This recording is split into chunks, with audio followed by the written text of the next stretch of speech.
Hello.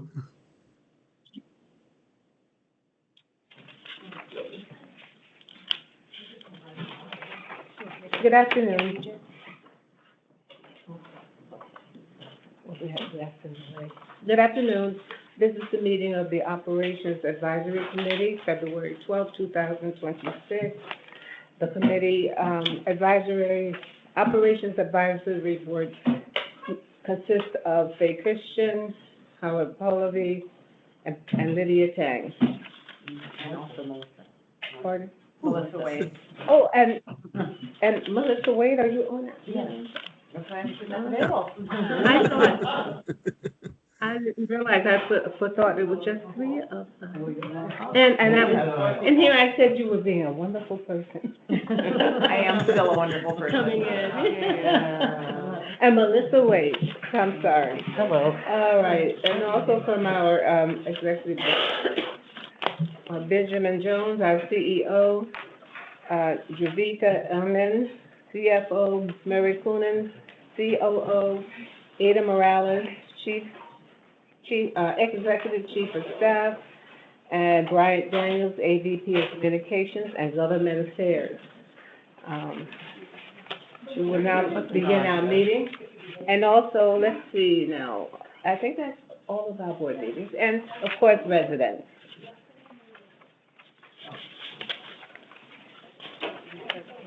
Yes. Mhm.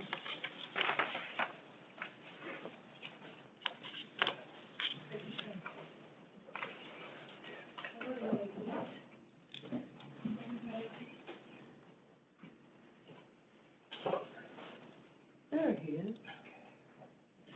Hmm?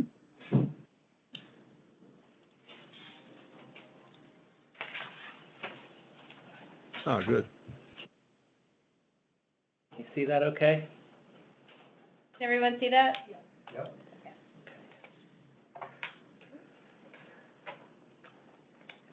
Great. So I'll kick things off. We have an agenda of a handful of items that we'd like to review with the committee and audience members in attendance. We'll start with a steam plant demolition update that we have. We'll then discuss some findings from our review of work order metrics that we have.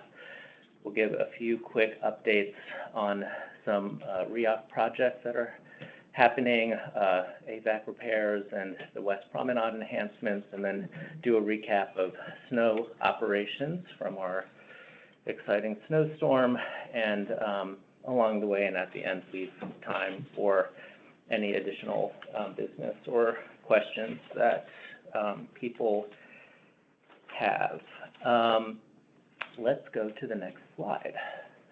Okay, so we don't have a representation from HPD today, although we continue to be in conversations with them about further engaging with the community. So we have some information that we've gotten in our conversations with the agencies recently that I'd like to pass along here, and we'll continue to work with them on providing more information as we go. It's an evolving situation.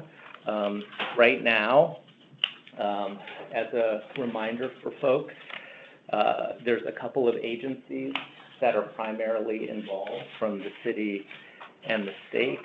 On the city side, it's of course the Department of Buildings, which has the authority to inspect buildings for safety and issue emergency demolition orders. And then, of course, we have HPD, which is responsible for carrying out the demolition. We also have a state agency that is involved in this, the Department of Environmental Conservation, which has the responsibility to investigate potential contamination and enforce remediation requirements as this evolves. There may be more as we go or not, but These are the agencies that are actively working on this and have the responsibility for the demolition. We are engaged with each of these agencies, particularly HPD and DEC, who are the ones actively working on the site. As part of that, we know that board members and the community have been voicing concerns and questions. We also have been elevating that with the agencies and elected officials and, hopes of getting additional meaningful information out. As a reminder, since the last operations committee, there has been a transition in the city. We have a new mayor, we have a new HPD commissioner, who's a few weeks in, but we have been able to engage with the new leadership at HPD. I've met with the commissioner, and they have provided some information very recently, in part because of the questions they have received. I also think in part because of our engagement with them. One of the examples is this memo that they emailed out to their demolition contact list, which is also available here if you don't have it. Encourage you to take a copy and take a look if that provides some additional information on their approach to the project. No problem. There is more information here, which is good. We recognize that there's a desire for more information, and even with this information, we still encourage people to continue to contact HPD with their questions using the ridemolition@hpd.nyc.gov email that they set up. And of course, feel free to copy us and keep us in the loop as well. Next slide.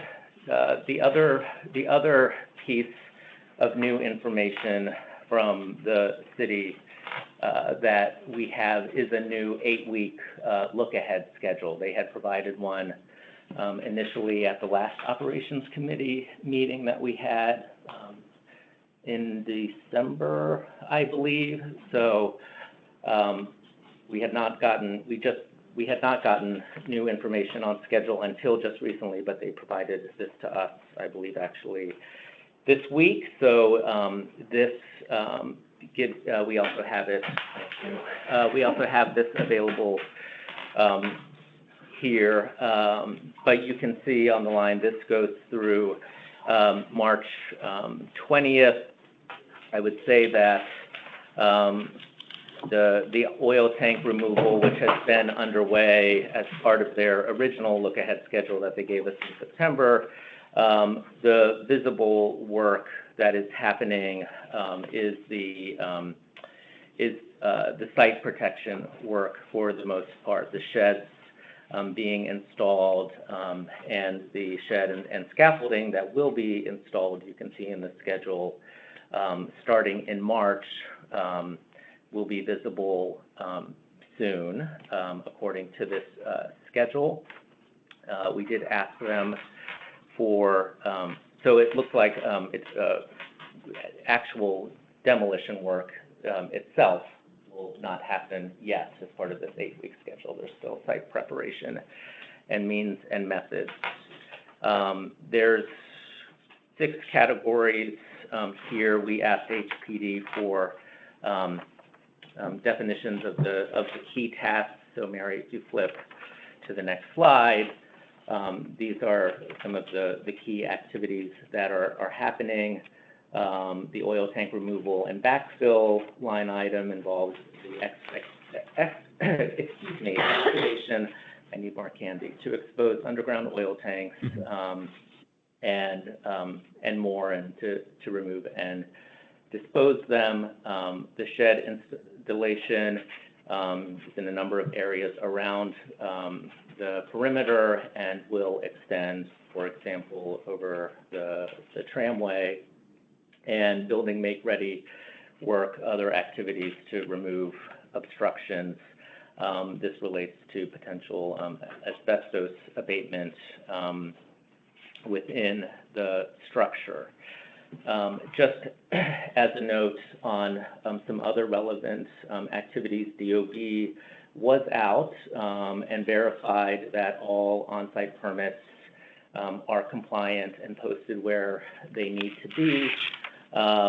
DEC also has now been working closely with HPD as it relates to remediation.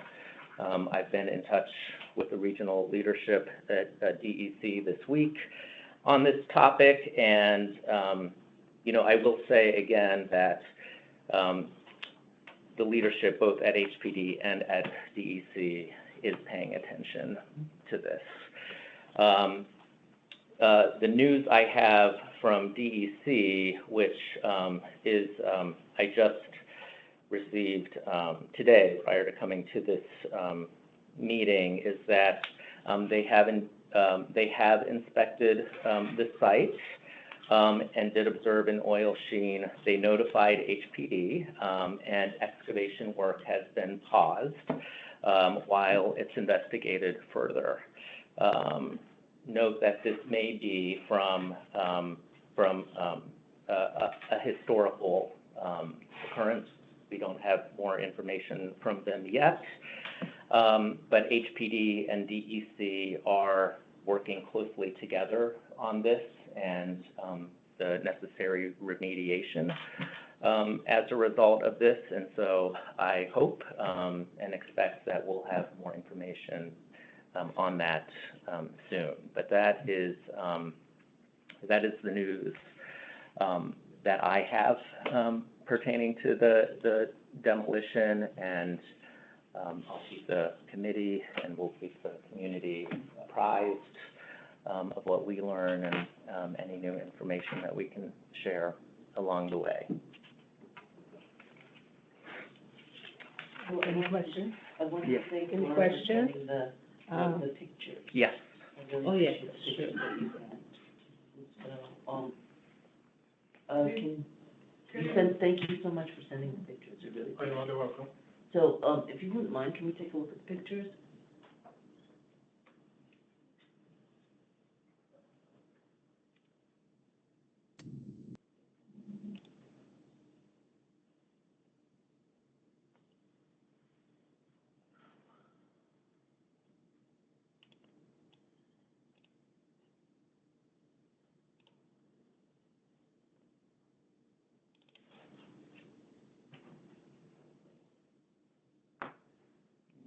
Sorry.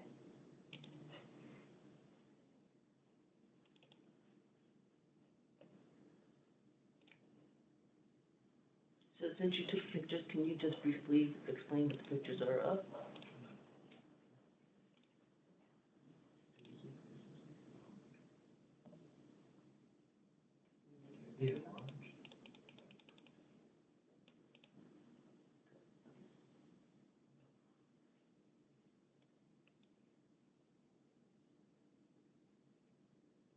Did you take this off the balcony of Sportspark, or did you take it? So there are several pictures. Some of them are taken from Queensboro Bridge, passing by the tram above, and others are taken just with the camera stick above the fence. And actually, this one, I don't know how visible it is, but there are other pictures, maybe we can show them too, on which you can clearly see the exposed oil tanks, the contaminated soil around them.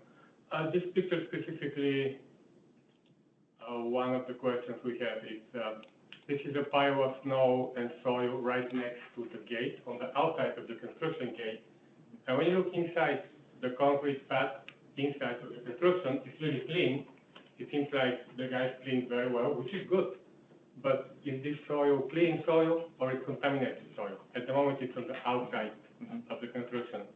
And the snow is melting, and this soil will go all the way on the street and in the soccer field. So maybe we can look at another picture. I have comments about that. So you can see the color of the snow. This is right next to the fence. If you move down a little bit, it's not white, it's almost black. It's the color of the soil excavation. So again, looking at these pictures, and on the site, I was not able to see any active air monitoring at the moment. I was not able to see any protection during the excavation itself. Yes, there is a pile of most likely contaminated soil at the other side of the excavation, but during the day and during the night when they work, everything is exposed to the wind. So we're really concerned that this dust is going inside in the sport park, and most likely it's going in the tennis courts because they are air-supported structure. They're pumping 24/7 compressed air inside in the tennis court. And on one of the next pictures, you can see the HVAC equipment for the tennis court is right next to the site. So how do we know that the air in the tennis court is safe? How do we know that what's happening there, the construction and the remediation is really as per requirements, and our kids are safe and we're safe? So maybe we can look at the next picture. So you can see, so this picture is each one of them has the date. So this is right on the day after DEC visited the job site. And they visited the job site not because the demolition contractor or HCG or anyone else notified DEC. DEC was not aware, according to their manager that I spoke again today. They were not aware about this work happening. So they found, because of concerned citizens' complaints, that there is oil excavation work going on without any permits posted on the outside. So, and during their first visit, they discovered the oil spill, and you can see the trucks, the pumping out, most likely, the actual spill. So how do we know what happened? This is just a portion of the tank. Some of them have been already remediated. How do we know what happened there? Are they remediated properly? Have we missed other spills? So can we get independent third-party testing? Can we see the results of the actual testing that was performed so far? Can we have the work postponed? By the way, I just listened to your update. Thank you for this. You mentioned that DEC told you that they have requested stop of the work. Maybe they did this today, but I have pictures from today, and the site looks totally different than from this condition. It seems like the work was continuing. Maybe they stopped now. I don't know. So we're really concerned. We need real help for taking care of the community. We need to be actively involved and actively to communicate with us what's going on. And it seems like the agencies are really stonewalling us. It took more than 2 months to get any type of communication in response to our questions. And we just started receiving communication a couple of days ago, and most of it is really generic. I received the response from DOB today. I questioned the emergency demolition order, and I received completely boilerplate response with no new information. So this situation of no information makes everybody very anxious. We have 500 signatures on the petition already, and people are uncomfortable and anxious, and we all have families here, children with chronic conditions. This type of building, this building is built in 1934 and extended in the 50s, and usually the list of the contaminants inside such a building, such a structure, is more than scary. We're not just talking about asbestos and lead but also mercury and forever chemicals and every other toxin that you can imagine. Scariest of them, we just want to know that when we pass by with our kids, we are safe. And why is it so difficult to pause a demolition that has been delayed for 2 years already? The initial emergency order was from middle of 2024. Why is it so difficult to pause it for 2, 3, 4 weeks? Why are these people in so much hurry? This all creates so much suspicion, so much anxiety. Is it really necessary? I think RIOC can be instrumental here in helping us put this whole process on track, make it transparent. I see that you have access to the commissioner, whereas we don't. And I think we need to talk to HPD commissioner. There are very, very serious questions. So, can we schedule a meeting? I can ask. Yeah, we certainly need to do this. During these 2 months that we didn't get any piece of information, we did as much research as possible online.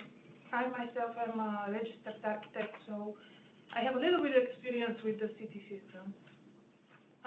It seems like the steam plant was maintained until 2020, and then Honorable Mayor Adams came to town, and HPD stopped maintaining the building.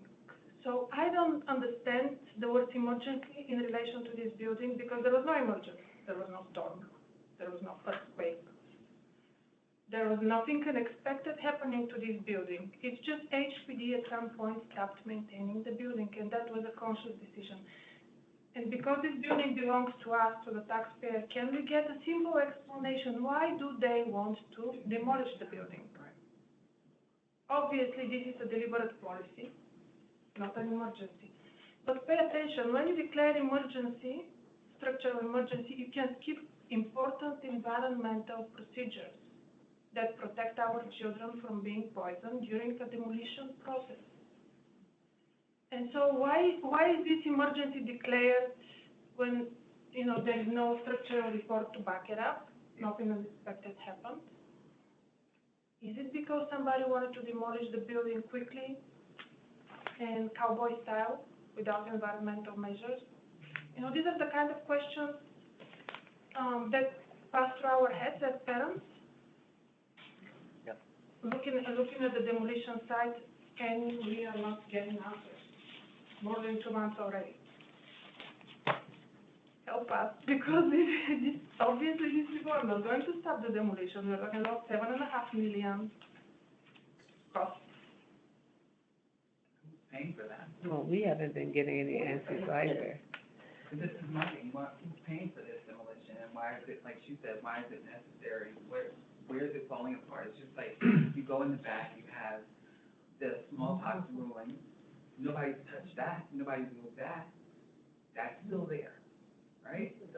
So the thing is, that structure that's there, the steam plant, I'm trying to understand, wrap my head around the fact that all of a sudden became an emergency, and no one in the community, with the exception of a few of us, are looking and checking and trying to find out what's going on. But a lot of people that live in this community, especially the people that live closer to the steam plant in the Southtown area of the island, are going to be affected.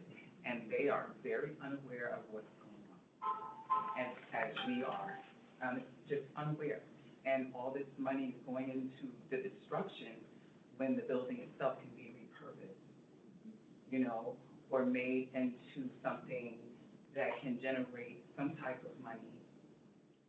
But that's not what's happening. It's just being torn down, destroyed.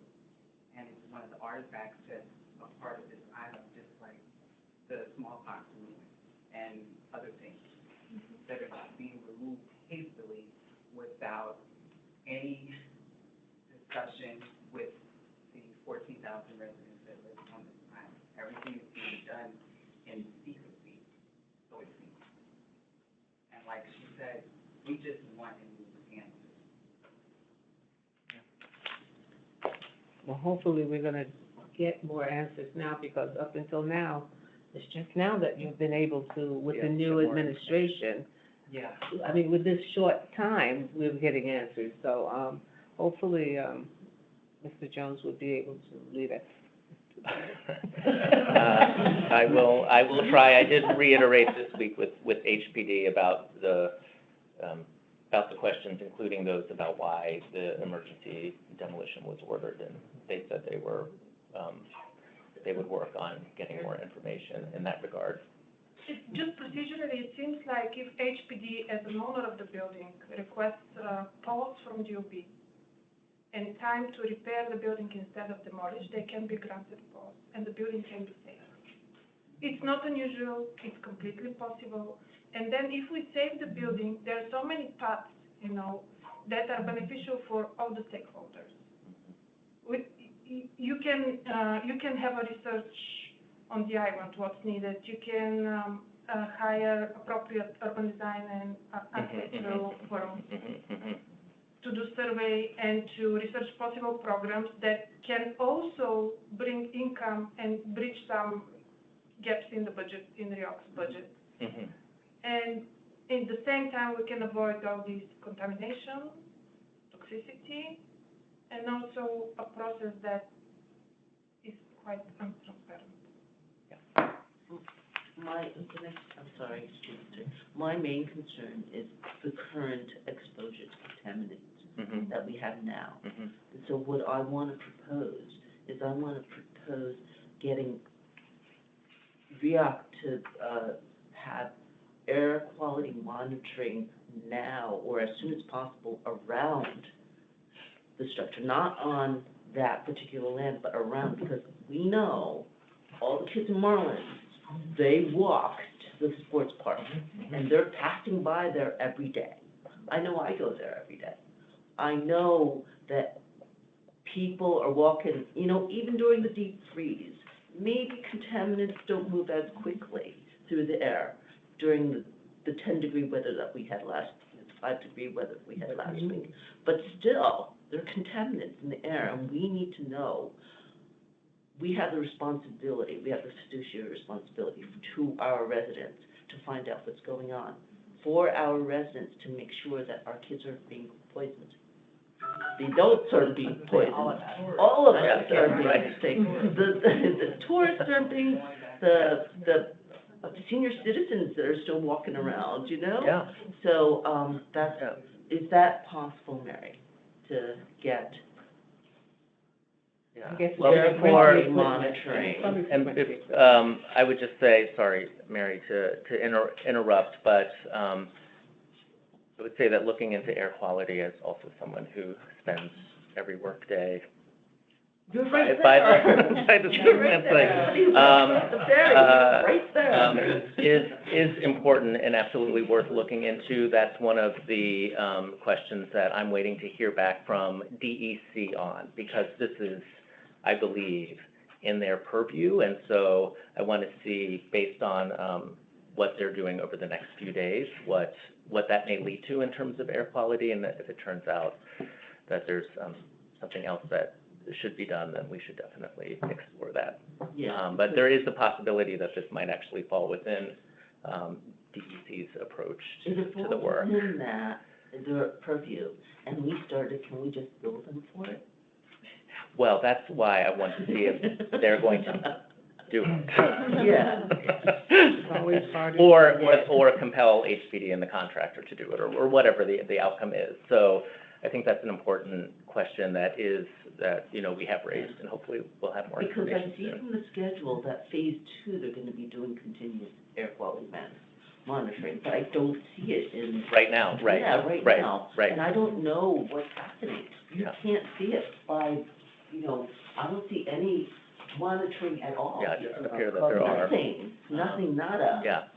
So every single picture I looked at, I didn't see anything. Did you Yeah. see anything? Did you guys see anything? And Nothing. maybe if we can switch to some of the next pictures, there is particular one from Queensboro Bridge. This is the pile of contaminated soil that's covered, most likely. But let's switch to our next one. I just want you to see the location of the, This one? so this one. So if you look to the left, where is the tennis bubble? Right in front of this black spot is the HVAC equipment of the tennis bubble. Talking about urgency. Don't I'm send your afraid- children to. I'm school afraid to enter into this tennis court bubble. I know what's inside in the last 2 months. We need urgently, DC involvement is great, but we need a third party, independent, air monitoring, that's real time, that everyone in the community can see, weekly reports. And what's really surprising is that way back in 2013 and 2014, when the demolition of the Goldwell Hospital was going on, this was happening. Power Environmental was involved, if I remember correctly, looking on some articles, Mulvold Islander, and they were sharing information and they were keeping the community involved. So if it was possible then, why we can do it now, 2026? To add to that, Mr. Jones mentioned the possibility of having HPD and the contractor themselves doing the monitoring. I think they've already demonstrated they are completely untrustworthy. The fact that they've already started doing this without any monitoring when they are obligated to do so indicates that even if we force them to do it, there is no guarantee that they are going to do it either competently or purposefully in a correct manner. They might very well only do the minimum that they could possibly legally be required to do so, and that will not be sufficient to actually to actually monitor everything carefully and provide proper protection to the community. I'd also like to mention that this isn't just a question of poisons. These dangerous materials, depending on which ones are found, which again, we don't know what they're finding in there because they're not doing any testing, or if they have done testing, they're not letting us know. They can also involve elements that are carcinogenic and teratogenic. That means that the potential negative impact on the community won't just be within our generation, but could potentially be several generations down the road and have impact on children that are not yet born. This is exceptionally problematic, and I don't think that we can allow a private group such as these contractors to effectively self-police. Judy? There's a pipeline from the old pier where they used to unload the barges of fuel that goes under, from the old pier, which is basically still Across the road. under, and then up, so there's a whole pipeline leading, not just the tanks lead into the, but there's a whole pipeline that they're gonna have to tear up the road to get rid of if they want to, if they can demolish or just leave the pipeline there. But even on their property, there's probably there are probably lots of pipelines, and they're not discussing, they're just discussing tanks. But there's, all the oil had to get there, and there had to be pipelines, so that's another thing to consider. They're just pulling out tanks now, but what about all the infrastructure around the tanks that led into the building? You know, I've been watching them deliver 4 or 5 barge loads of fuel every single day, until yesterday and today. They probably went back to natural gas. The amount of fuel that's been consumed across the river is amazing, and how much fuel has been consumed and piped in on that old pier for many years. And, you know, and trucked in, and it's, you know, it's ridiculous. It has to be, you know. The whole site is contaminated, not just where those tanks are. The entire site has to be deemed contaminated.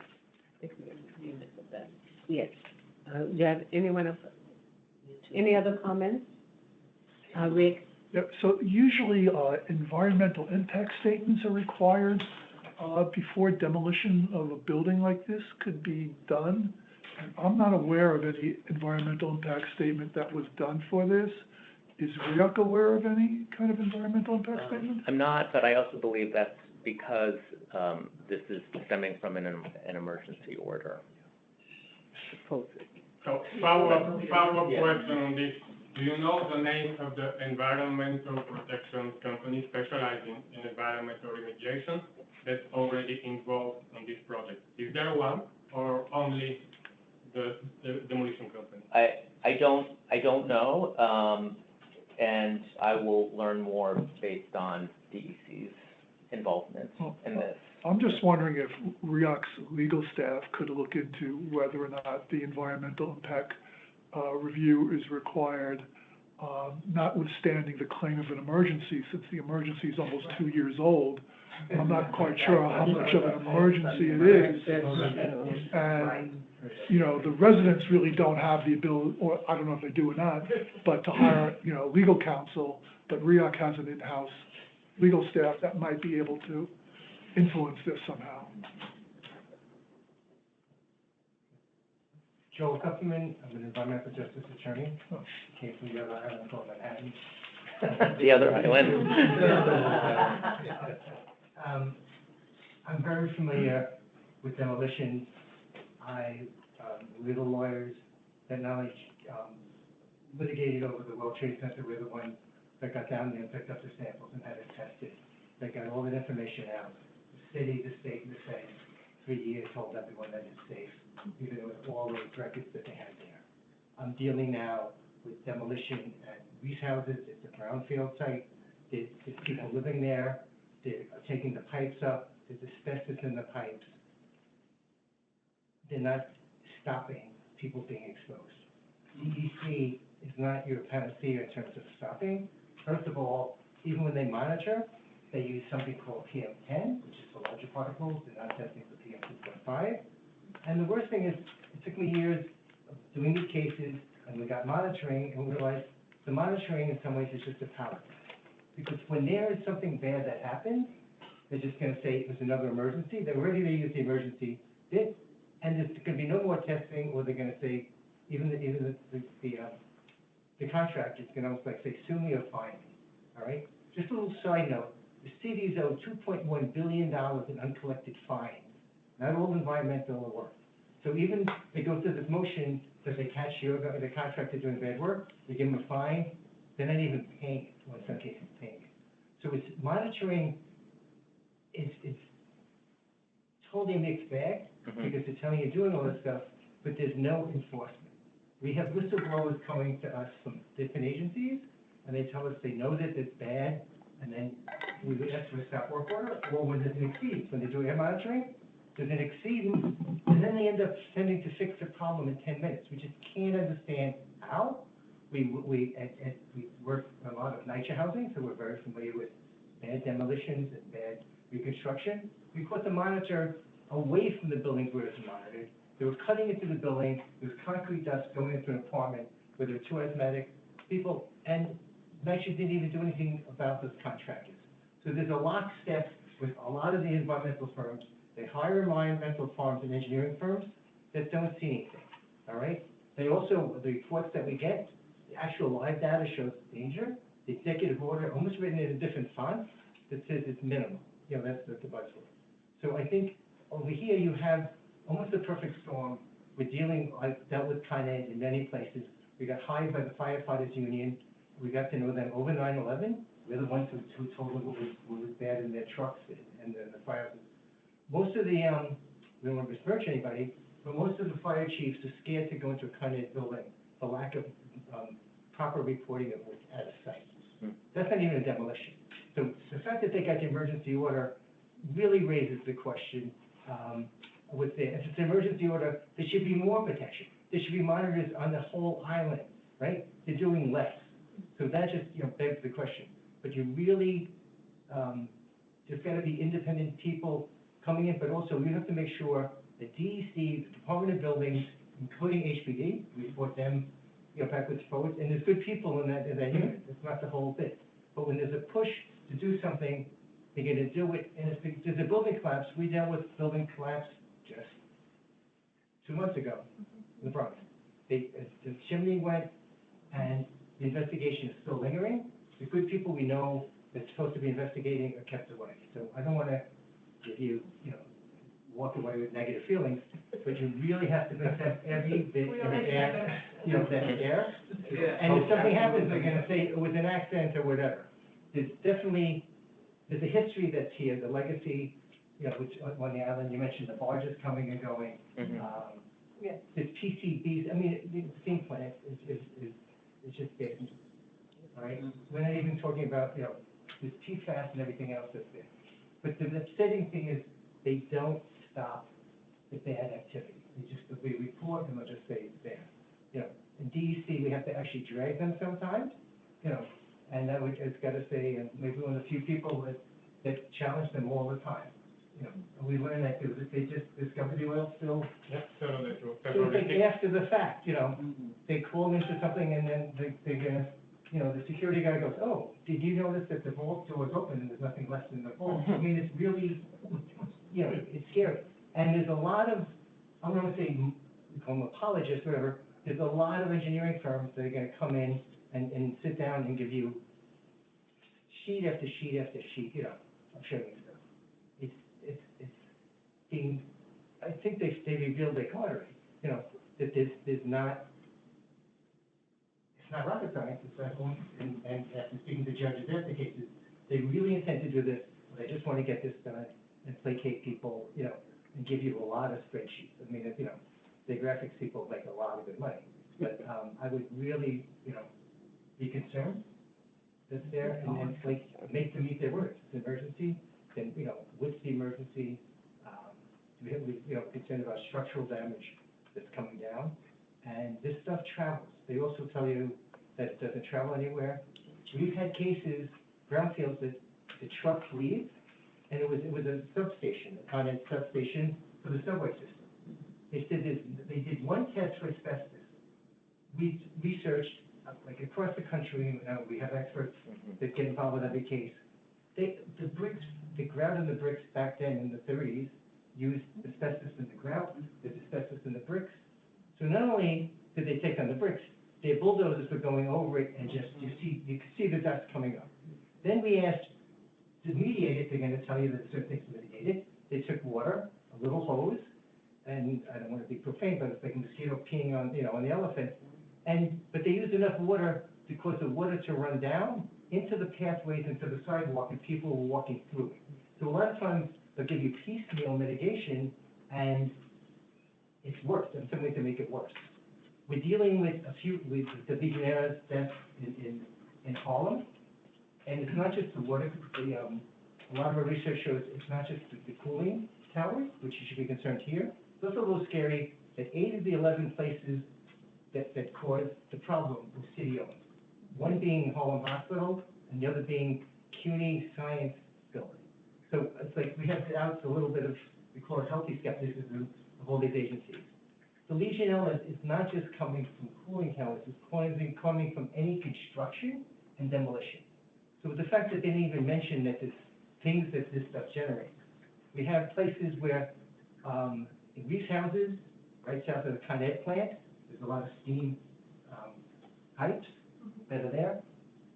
We kept on saying, you're doing this, DEC is measuring outside, we put air monitors into people's apartments, the dust was going into their apartments. DEC came back and said, our engineering firm is finding nothing. They're using, just testing for the larger particles. Then we said there's something intervening called the building, people's windows, and people's lungs. People were getting sick and choking on it. DEC said, no problem, here's another report. Why did you bring this up? Is that those pipes have asbestos in it.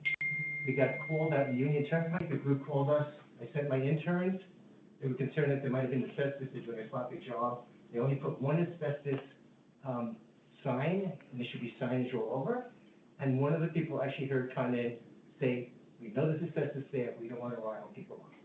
We just want to say we've heard that in many, many cases from the inside. We tested some of the shards of the pipe. We came up with 7.3% chrysotile asbestos. 1% is the cutoff point. They didn't really do anything afterwards, and this is like blocks and blocks. So we called in the City Health Department, the State Health Department, DEC, like there was not one bit. So, you can give equal time to the other side, but I think you have some parties that have a little bit of an unpure history, in case. My worry is getting them to do something. I mean, we can come up with we can also test, which I think we should do personally, because I live here on this island and I have an asthmatic and I'm asthmatic, and I was listening to my granddaughter talking tonight, and I wasn't very happy about that either, because she's been doing well up until now. I'm beginning to see a little difference here. So it's not that, this board is very concerned. I'm just unhappy with our results. We have really not been able to get very much from them at all. They have really, I have to tell you, they have really been working hard. They have really tried contacting everyone. Up until now, this is the first time that we haven't had lots of results. And, Have to keep at it. yeah. I wanted to make sure that, now that communication is open, we're discussing the steam tunnels. Uh-huh. We know that we know that we know that that's an actual emergency. Yes. And so if they're there, they're digging, you know, if there's a concern, Yeah. obviously, that's going to actually worsen. So if we can get information, something in writing, especially about the steam tunnels, that would be great. But does REAC as a quasi-governmental authority have any power to either delay or stop the actual demolition of the steam plant? I don't believe so. This is a city order, and it has to be performed by a city agency.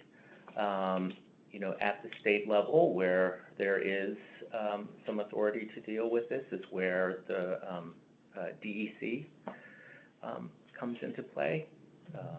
But these are entities that you know, do not report to us. Can REAC be an advocate to whatever entities do have the power to do this? To at least explore the possibility? And that's what we've endeavored to do in talking and trying to establish more regular communication with these agencies to get, to not just make sure that they're paying attention to the questions and concerns that have come in, but to get more information from them for the community, but also for us. So. But can you also explicitly request these authorities, HPD or DOT or any other, to stop the demolition right now, and then discuss and share all the information, make sure the community is aware of what's going on, and there is a plan for safe decontamination. Because from what we understand so far, you are not aware of any environmental company involved. No one is aware. We don't know what's going on. We know that there are contaminants, that's for sure. I don't think we have time to wait to establish communication, and 2 months later, the work is going on. It's urgent. DEC today told us that they will continue communicating only with REAC. Exactly. There were, Mr. Santos' words on the phone today where we will continue talking with REAC. If you're a member of the board, you're more than welcome to join these meetings. They will be the one. We can talk to anybody, to everybody, which we understand. But we need you to step up and request a stop. You don't have the authority to stop the work, but you can request this emergency stop. This is the real emergency, to stop the demolition, not the demolition itself. You have access to these people, whereas we are being ignored for more than 2 months. And yes, we can hire a lawyer and go to court, but this is not procedure. We just want to be safe. We don't want to be in a battle. Yeah. And you can help us. Yeah. The way I understand the situation is HPD commissioner can take a step and pause the demolition. You don't have to decommission completely the contractor. Whatever preparation is done so far can be used, site safety, sidewalk fence, other DMO preparations, can be actually used, and work can be switched from demolition to repairs. It's not so difficult to do. I'm saying this as an architect. HPD commissioner has the power to pause. GOB commissioner also has the power to pause. So if the REAC board decides to pass a resolution and reach out to both commissioners we will back you. We have 500 people right now behind us, and the number is growing with 100 people per week. You know, in a couple of weeks, yeah, it's gonna be above 1,000. So we'll back you, and together we can do something good for this island. And what it's gonna also do is establish good trust between the residents and RIOC at the moment when new planning process for the island is starting, and we need this. Mm-hmm. We don't want to go through this process with lack of trust, lack of understanding for each other. I understand. So this is the moment to show us that you really care for us and that you want to help us. Go for it, and we'll back you. And possibly, The new commissioner of HPD comes from the state. Just like, don't you guys know each other from the past? Or, you know, We have crossed paths, but, in the past, well, yeah. you can make her feel guilty, she comes Right. from us. Again, I will say, she has been in this new position for just a few weeks. And I will say that it's encouraging to me, based on my just recent conversation with her, that she has been briefed on this and is aware of it, did push to get the information that has come out just very recently out, and looking at other information can be shared. So that's there, and she definitely, safety is top of mind So she's for her aware of it, too. but she hasn't actually ordered stuff. She hasn't ordered, no, and what I is see. what is Not the very governor's stand on this? I'm sorry, What is the governor's stand on this I don't. thing? You have a hand up over here, just want to let you know. Oh, I'm sorry, yes. Could you, what do we do to hear him? I think you I can unmute myself if you all can hear me. Yeah, can you see your hand, please? Okay. Thank you all for taking just a moment to let me speak. And I really appreciate everyone's presence in this meeting on this very important topic. A couple comments just to say, one, I want to echo what my fellow residents have said. I think particularly what Zora and Kaylin have mentioned, but other people too, some I don't know.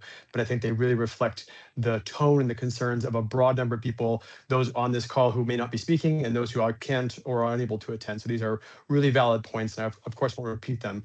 I want to emphasize a few points that I think came up just recently that we really appreciate, but depend on you all as the RIOC board and governance to be leaders in this. And I think one example that Kaylin already mentioned, but I want to repeat briefly, of the fact that DEC is not going to communicate with us. You know, we can be our citizen advocates and reaching out to our elected officials, but there are already examples, and that's just one, where we're out of the process. And we need you guys to be stepping up and leading. And of course, you're working hard. I don't want to imply anything but in this issue that's so important, you guys have talked through in almost an hour the complexity of this, but almost every point brought up is one of concern and the need to learn more. And nothing's giving green lights and encouragement, I think, at least to me, I think most of us as residents. I mean, there are risks now.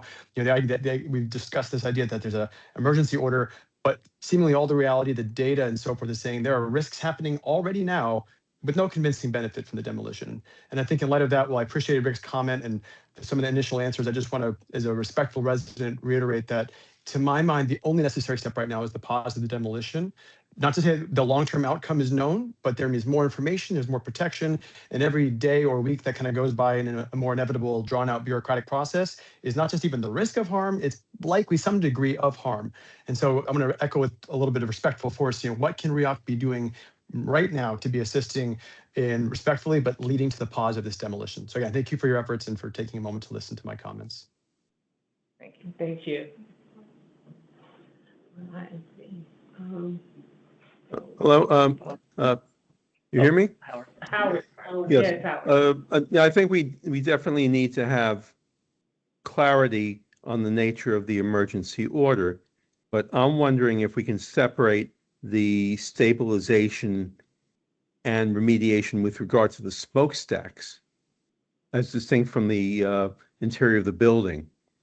I know that they've already started on the oil field, and that has its own problems, but I thought that the stacks themselves might be the most pressing issue. If you look at them, they're cracked, they're positioned to do damage, and if there's a way of separating dealing with the smokestacks from dealing with the building, maybe on the slower track, that might be useful.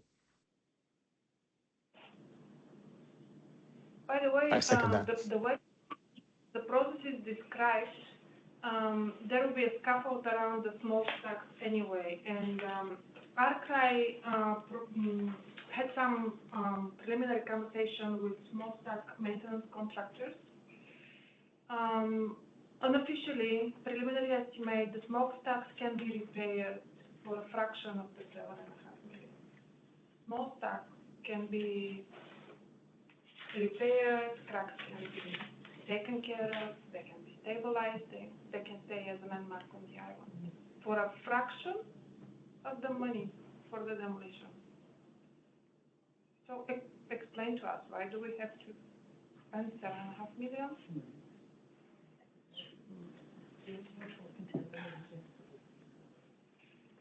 The scaffold that's planned for around, all the protection and all the scaffold can be just used for a small staff to be repaired. There will be people out there, protection.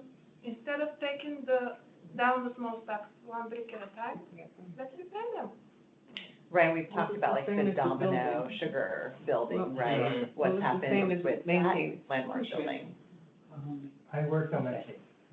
All right. Yeah, and we found lead, some PCBs on windows, like 4 or 5 blocks away, and some of them did a strong pressure not to have that video. So it's, yeah. And that was like 3 agencies that we brought it to, and they did very little. Okay, yeah. Going back a moment ago, Mr. Jones, you mentioned you'd spoken actually to the commissioner directly? Yes.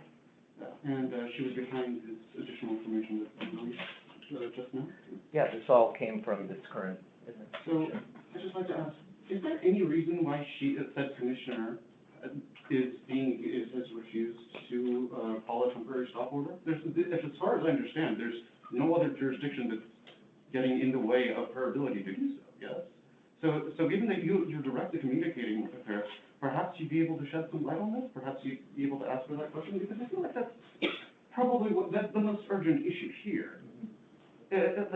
Allowing us to have this additional information is frankly not particularly helpful. People are still still having these toxins in their environment. So if you could please ask them precisely what their excuse is for not solving this immediately. Yeah, I'll include that in my continued follow-up. Thank you. And when you talk to the new DOB Commissioner Tigani,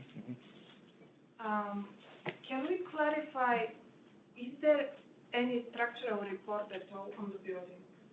There are many architects, structural engineers on the island. We would love to look at it. Because if emergency order is called without any actual report, that might be violation of DOB internal own rule, and the reason in itself for the emergency order to be called off.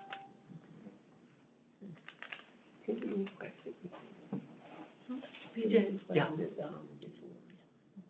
haven't heard from the residents who have said that they would allow a board member to participate in your next meeting. I would like to be a board meeting. Okay, Board I'll member keep you in posted. that meeting. Thank you. Then the opportunity to do that for sure.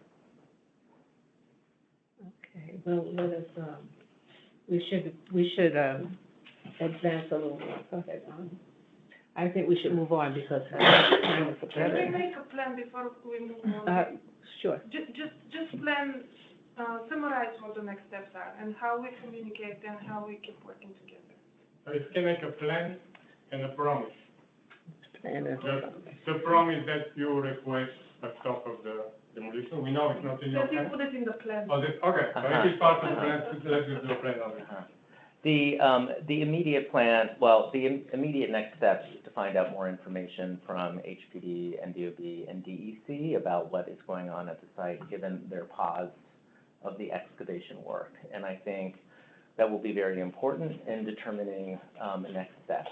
In terms of committing to more than that, I think that it's best for the full board to take that under advisement, especially once we have more information from these agencies that we're continuing to request, and we're working Just again. like half an hour going over why requesting more information alone is not enough or acceptable. Like, Yeah, you but- can't just ignore everything that we've just gone Come over. on. No, Do you have direct line of communication with Ahmed Tigani?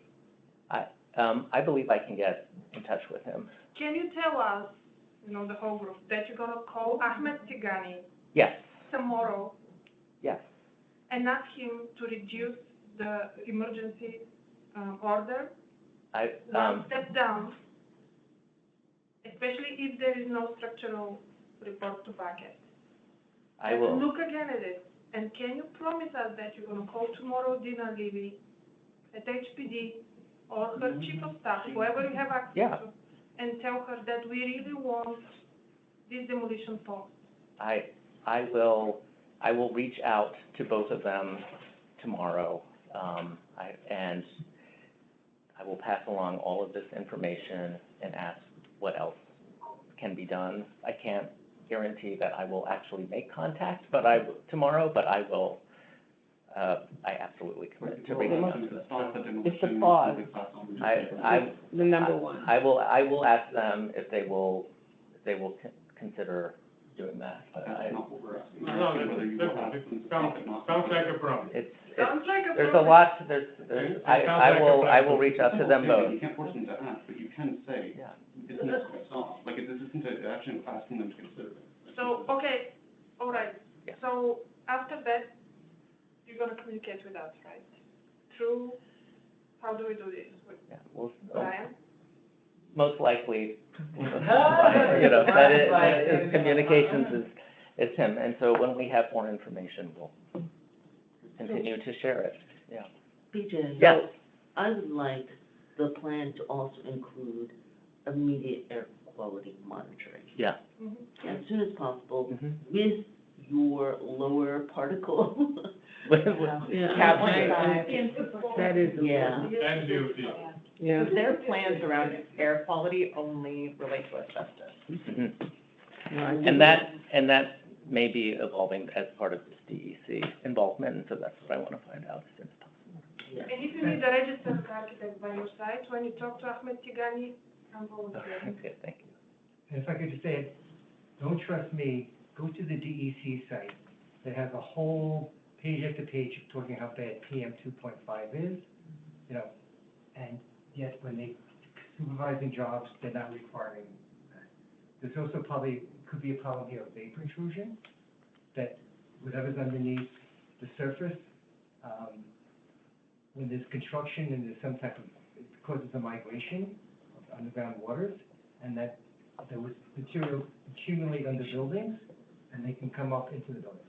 We had that in Gowanus and elsewhere, and they refused to do testing, and then when the building started coming up, when people had to move out, then they admitted they should have been tested. So there's a lot, there's a lack of proper assessment.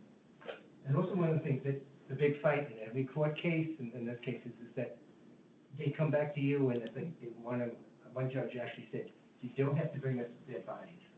The law says you may cause harm, and may means possible, even a probability of causing harm. So they're gonna come back and, the burden should be on you or the resident, just there's definitely harm going on. There's definitely, in law and in regulations, demolitions is like on the top shelf. But it just seems like you're getting, assurance, and HPD has two different agencies. They're the ones that go out and do all this testing, and yet, when they do the developers, there's a development arm of HPD, they actually try to keep the HPD inspectors out of the job. So I just want to say that every agency is not a monolith, and so there's a lot of problems there. We're having problems with the demolition at Chelsea houses as we speak. First, they were just gonna build some new, and now they want to knock out all the buildings. They said that people could be living right next door while the demolition's going on, which is like an impossibility. And what alarms us now is that the new administration is not really, showing that much concern. So, Well, I'm gonna have to interrupt our discussion, draw this to a conclusion, because we have many other items on the agenda and we need to move on. And I'm gonna end it with the discussion, with saying that Mr. Jones is gonna go in tomorrow, make some phone calls, and get as much information as he can, and his number one priority should be an interruption of the, work that is going on now. Definitely. I agree. I don't think, anyone on this board disagree with anything that has been brought up. We are all in agreement. We live here with you, and we want to be safe too. Okay. And just to know, the next REAC board meeting is March 5. Yes. Full board. March 5th. Yep. Hopefully they're not going to demolish the smokestack by then. Okay. It's not on the schedule. Digging into the next agenda item, Yeah. we're going to talk about work order metrics and some trending. So throughout the year, our REAC teams track a variety of operational metrics and trends that help us to identify opportunities for improvement and increase efficiency. Most of these metrics are reviewed on a monthly basis, so we can try and stay proactive rather than reactive when they come up. So you can see on this slide, we've highlighted a handful of the metrics that we track. So you see the AVAC, both the clog incidents and days. We go into the total tonnage collected, separated by collection type. And then we flow into our average work order resolution time, percentage of work orders, which we'll get into more detail on the upcoming slides.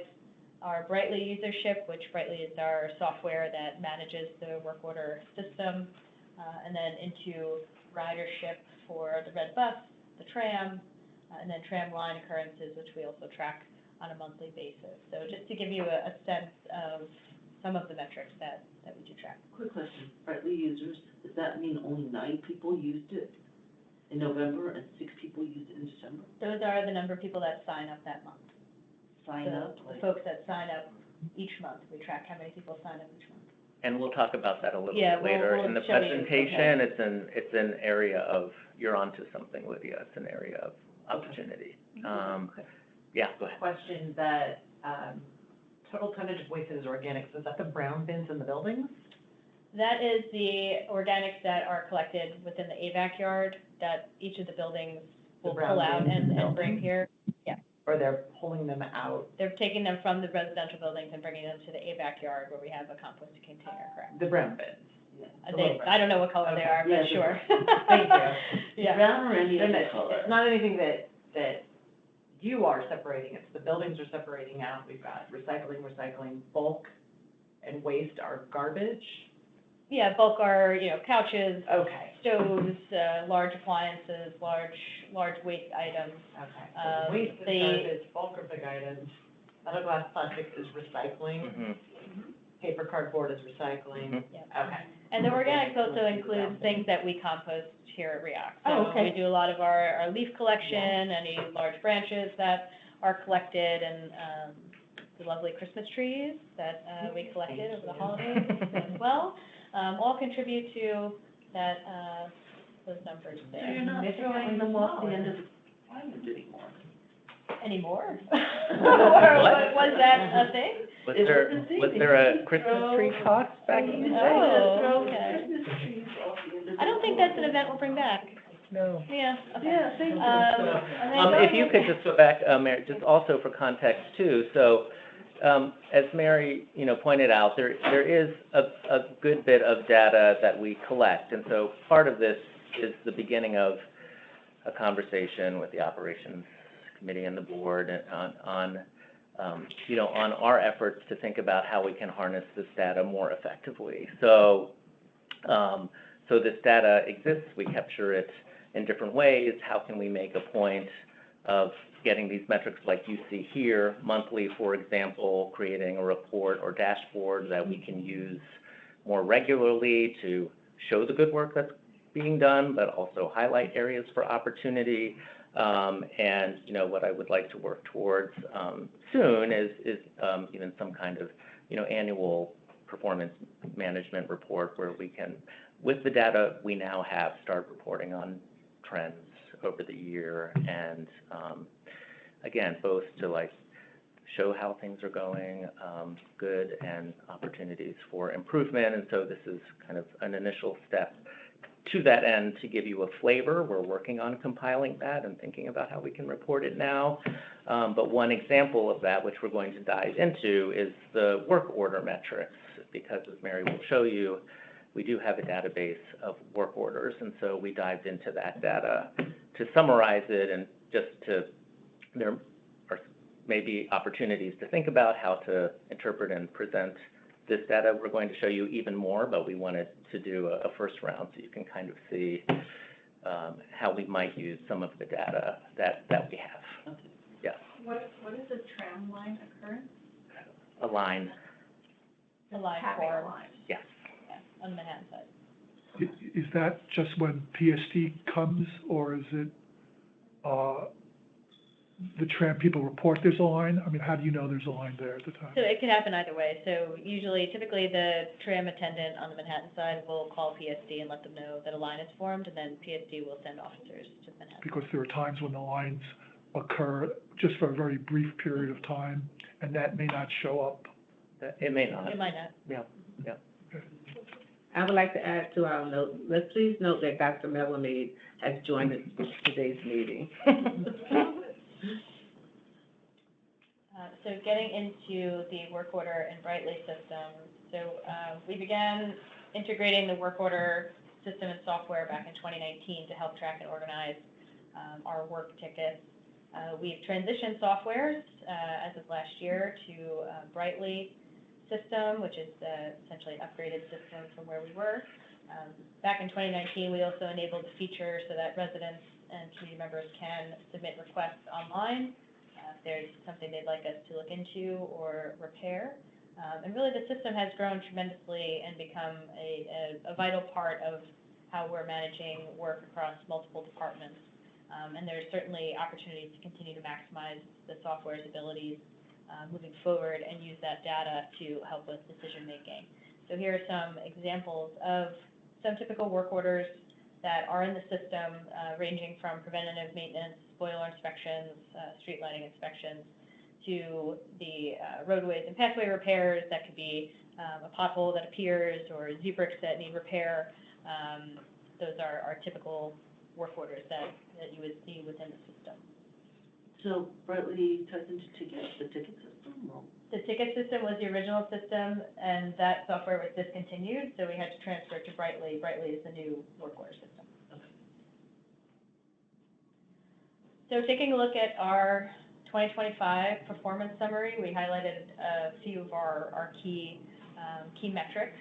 And starting off with the upper left side with the total work orders, last year we received about 7,800 work orders, up quite a bit from the prior year, so that's a 14% increase from 2024. We believe that is largely attributed to the staff being more comfortable with the system, understanding that the different capabilities it has, and using it a lot more to leverage daily operations. The average monthly closure rate is related to how many tickets we close within a month period. So we keep track by department of how many tickets are open and then how many close within that month period, and that contributes to that percentage rate monthly. That did go down 2% from 96% in 2024. That's still a high mark and above our KPI of 90% for closure rates. Then getting down to resolution time, because we want our tickets to be closed out as soon as they can.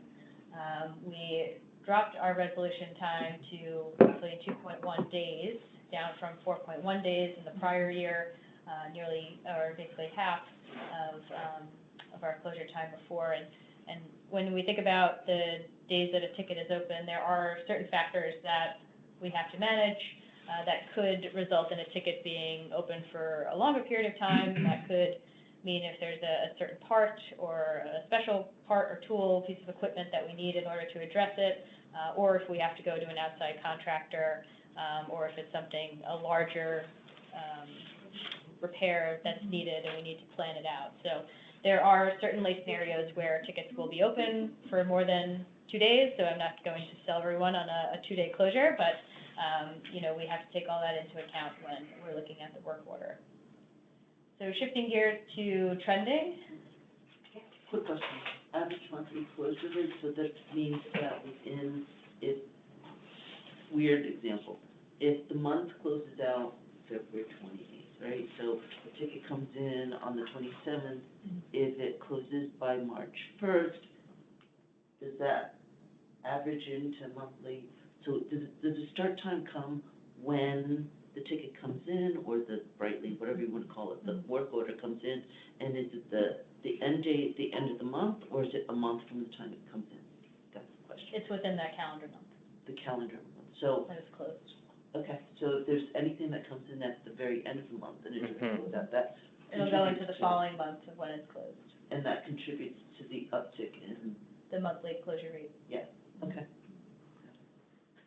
So with the ticket system, we're able to look at trending in different areas where we're putting our workforce, focusing their attention. No surprise, waste removal is very high. As far as where we're spending a lot of our time, we're maintaining all of the parks, comfort stations, and recycling, composting, all the work that we're doing in the fields, whether it's picking up Main Street. Those are all reflected within that trending area. And then looking at the other areas, more on the MEP side of things with your HVAC, plumbing, lighting, fire protections, those different areas where we're spending a lot of our time. And I think we found something that we can improve upon, and I'll get to that in the next slide, of different ways where we can even enhance those categories further to really drill down and see if there are certain areas where we're spending more time, and then if we need to look at that more closely, we can. So these are instances, I'm assuming, like 3,432 instances of a work order? Yeah. For waste removal, I apologize. Yes. Do you look at how many of those are duplicates of the same issue? So we do look for duplicates. A lot of the waste removal is preventative maintenance. So every day we do a substantial amount of waste removal on the island, and those tickets cycle every single day.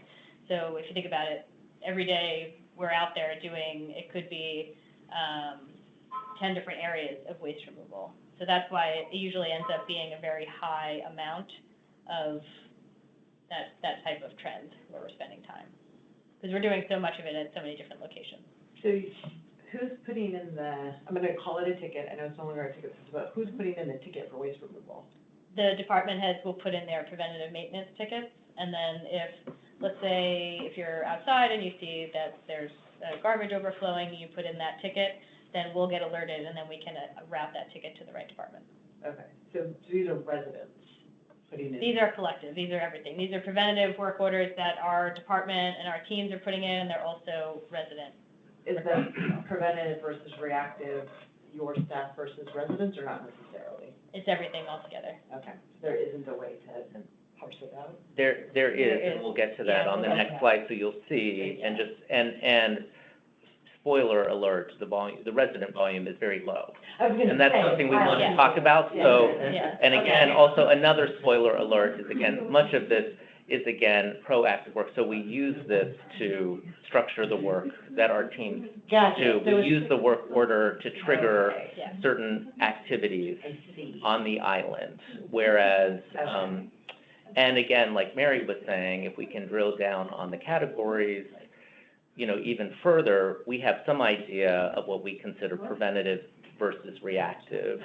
But there are likely opportunities to refine this even more, which is why going through this exercise for today's meeting has been helpful, because this is not something that we can't push a button and do this. We do have this data. You can kind of push a button and get the data. You can't get it quite like this, but it is starting to inform a picture of how we can improve the data we collect, but also how we can present it. Thank you very much. So then we'll just kind of shift to the preventative versus reactive work orders. So preventative, we've shifted our operation to 72% of preventative work orders. So what that means is department heads are going in, they're pre-planning their maintenance to either parks, to REACT facilities. That could be fire inspections, HVAC, boiler inspection, lighting inventories, lighting repairs. So those are all considered more on a preventative tone. And then reactive work orders would be majority of the ones that we receive from the community. If they notice something, they'll put in a ticket, so we consider that reactive. And then also our staff as well. We have someone that walks around and does quality control throughout the island, so they'll walk through and they will put in tickets, and that is also considered reactive. But overall, 72% as a preventative stance is very positive. Of course, we want to try and improve that number even more, but we found that to be a positive data point. And then looking at resident total users, comparing years 2024 to 2025.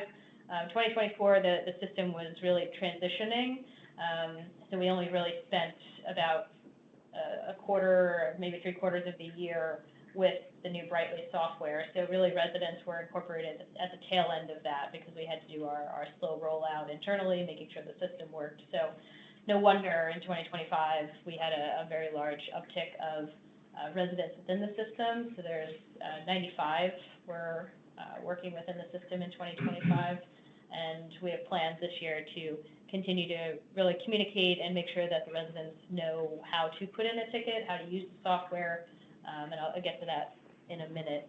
Their slide. So looking at resident and internal work order requests and closure percentages, listen to your point. So on the left, we have our resident request overview.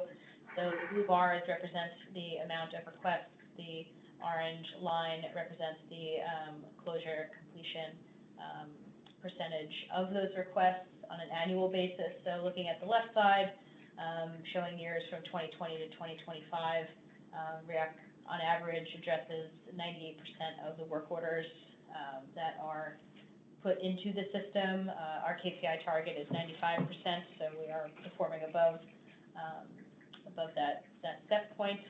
And then looking at the right side of internal requests, which are those put in by our department heads, a lot of preventative maintenance, and then also other staff members. We've hit a 99% internal work order request rate, again, performing above that 95% KPI target. Mentioned in there, as I previously had said, the quality control walkthroughs are very important.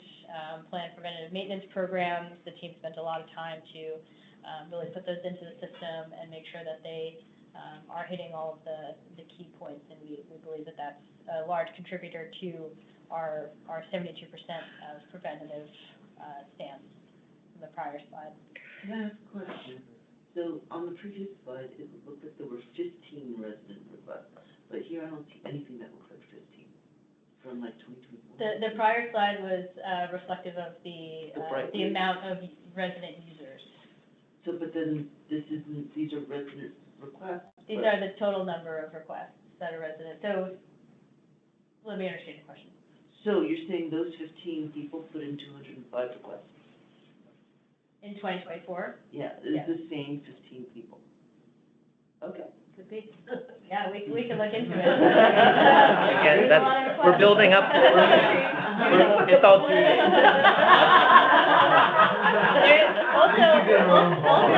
Also, what can happen is that if someone's struggling to put in a ticket, or doesn't, is having an issue, they typically will go to the sergeant's desk, who will help them. We consider that a resident request. So, or constituent services, when those meetings happen, those requests are considered resident requests. So it's maybe not totally dependent on the user sign up, because there are other avenues that we can tag. Yes, for people that struggle with using the system. Okay. But you will note, and again, this is what we're kind of building up to on the left, you can see that the average in terms of volume of resident requests is much lower. It's like 100, 200 a year, where when you look at internal requests, we're talking about thousands. So very different in terms of volume. Since I'm a pro at using Brightly. Judy's actually the 200. We've got the lamppost, there was a lamppost in the middle of the sidewalk by Octagon, we reported that they moved it. how many times that damn crack at the Octagon bus shelter, the concrete is coming up, they fix it. No, it's really good. The only thing is the response they send you is sort of in hieroglyphics. Mm-hmm. Sometimes, Agree. the staff actually sends a picture, and like the lamppost by the church, the electric cover was out, so, no, it's good. I like Brightly, because it's easier than complaining to someone who will just shrug at you or say, it's not my job. And the trouble is, please don't keep changing the system. Mhm. That's the trouble. Each system has its own idiosyncrasies. Like, here's a blank map, put in where you think your problem is. That wasn't my experience. Yeah. You'll have to I have like Brightly this do one. here. Good. Thank you. Brightly TV. And then digging into the two departments that are really carrying the heavy loads of the work order system, end up being the grounds and horticulture teams and the maintenance teams.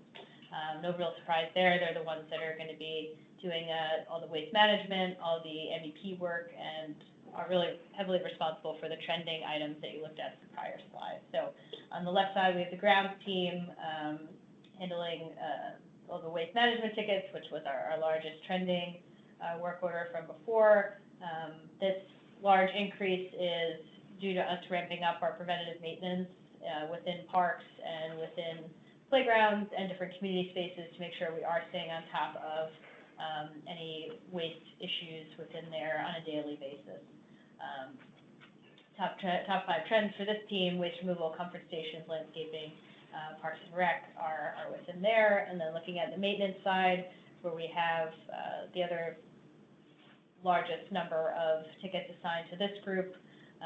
They've also spent a large amount of time on preventative maintenance items, but are responding also to those issues of zebra repair or a light is out.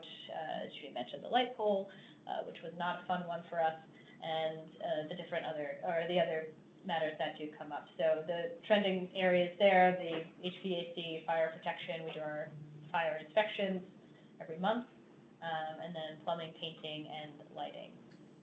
Are those on REAC-owned buildings only, or are you doing plumbing on residential? It's only on REAC. Okay. Yeah, Same with fire protection and HVAC, REAC buildings only only? REAC. Okay. That's right. So key takeaways from the metrics that we've noticed, REAC has moved into a preventative approach of 72% work orders being preventative in nature, and then our reactive work orders to the 28%, mostly from resident and quality control requests that we've noticed throughout the year. Additionally, we noticed a drop in work order requests and participation from resident requests that maybe due to an increased focus on preventative maintenance, or really we need to make sure we're doing a good job of getting the word out there of how to use the system and how to put in any work orders that they may notice. And then REAC departments, we created reoccurring work orders to address any trending issues, preventative maintenance, and tracking current repairs. So this allows us to really keep track of high priority parts, and when we are able to maintain that inventory of these parts, or perhaps take a more appropriate repair, if it is something that we're seeing happens frequently, that will reduce the downtime of that piece of equipment and contribute to a faster resolution time. Future improvements, we're going to look to increase community engagement within the system and make sure that we're educating and advertising appropriately. There's several features we can incorporate and really geared towards streamlining our back-end processes to really improve our inventory and budgetary management. We're looking to identify all the data points, what I mentioned as far as categories, make sure we're tracking any trending areas appropriately and locations. Fully optimize the visual dashboard that outlines the department's individual KPIs to improve their tracking, and really making sure that the software is acquiring the data that we need to make sure that we're operating efficiently. That really sums up the work order metrics and also what we're looking to do in the future. As BJ had mentioned, we're always looking at different areas where we can identify and really help us make good decisions, thoughtful decisions moving forward. So, And I would just say on these next slides, you can click to the next one, Mary. We'll go through these quickly, but we just want to make a point for the folks here and the folks at home that we want people to sign up for Brightly, and we are making more information available on how to do that and how to use it. So this is not a training session, but we have it here in these slides. We'll put it online. And Rick and Judy, we'd like to enlist you to spread the word. I can give 2 lessons. I see a great Instagram video. I can do Access-a-Writing or Brightly, I can't do both. So there's some information here that Mary can just show you very briefly, but we want to amplify this because we want to leverage what the residents see more. Thank you, BJ. Yes, and so here's just an idea of what the website looks like for REACT. There's an icon that says report a problem. That will route you to the Brightly landing page. Don't be afraid if you see something that says Dude Solutions. For some reason, that was, that was their prior entity name, and I suppose they never changed it when they updated to Brightly. So in case you see that, you're on the right track. And then from there, it'll prompt you to set up a new user sign up, just putting in your general information. The reason why that's important is when something happens with your work order, you can be notified. So that way you'll know at all times really what's going on, and you can go into the system even once you fill out the new work order request. These are just the key areas that you have to complete. You can look back at your requests that you submitted in the past and see the status of them if you're curious. We encourage our teams to upload photos so that way you can see what it looks like after it's been addressed. So that's something you could always go back and reference. And if you have any further questions, you can talk to Judy. She's excellent at it. Mary, salary, please. 28 years, I haven't collected, I got Can you make the problems that are submitted public so that everybody can see what's submitted rather than just the person that enters the specific problem? So that the community can track it? Yeah, we could explore doing that even like through some sort of open data, platform. That would be that. Make that down on duplicate profiles. Maybe. Now, Favorite topic. Okay. yes, our favorite topic. Update those. Oh, wow, the room moans. So touching on some AVAC repairs, so to kind of give some history and then bring it up to current date. So back in early December, a jam occurred within the East Main Line due to a plate peeling off essentially from inside of the tube. It partially lifted. That repair was something we were unable to fix. That's something that DSNY is not able to fix. So we had to engage NVAC Iberia, who is the maintainer of the system and also the manufacturer. So it took us a while to get them here.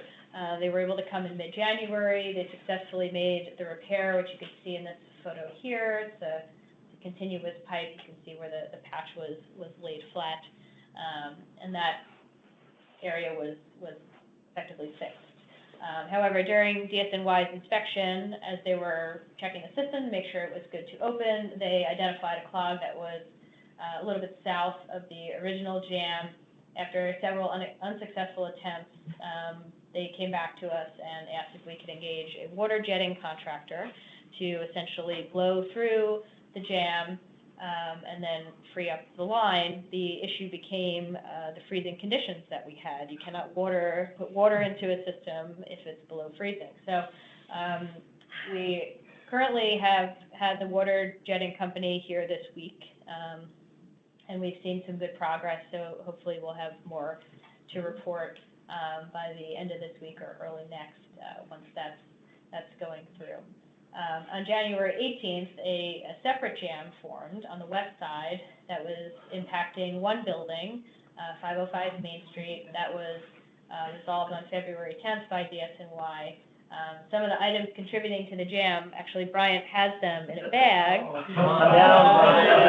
if you would like to look, you can. But just to give you a sense of what is in the system. No, for Louis Vuitton. Yeah. Well, should he get his AVAC? You were opening up the. It's a reverse Santa Claus. So, Not open it. yeah, we're not gonna, yeah. we need- Identify the owner, how about that? So, you Most know. importantly. Then you should be wearing these Yeah, items. anyone with Right, right, yeah. So, just to give you a sense of what we found just in that jam specifically, and unfortunately, it's not uncommon, the strange items that we find when we're unclogging the system. But, so in 2025, just to summarize, we had 24 jams in total. The average time out of service for those jams, and that could be either the main line or a building specific, was almost 5 days of an outage.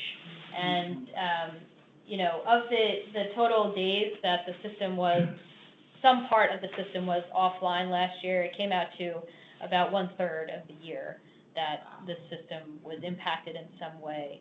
And, you know, 72% of those jams were caused by either a building air compressor, which is building's responsibility to maintain, or prohibited items being placed within the system that cause a jam down the line. So we put together a chart just to outline the number of jams that occurred last year, the average downtime in days for each location, and those are some of the materials on the right that we frequently send out to property managers, and we really encourage them to make that a part of their not only regular circulation to residents, but also for move-ins, move-outs, really those common times when that will pop up. And really, I think moving forward, we're going to focus on doing an even larger campaign related to defining further the types of materials that should not be going in AVAC,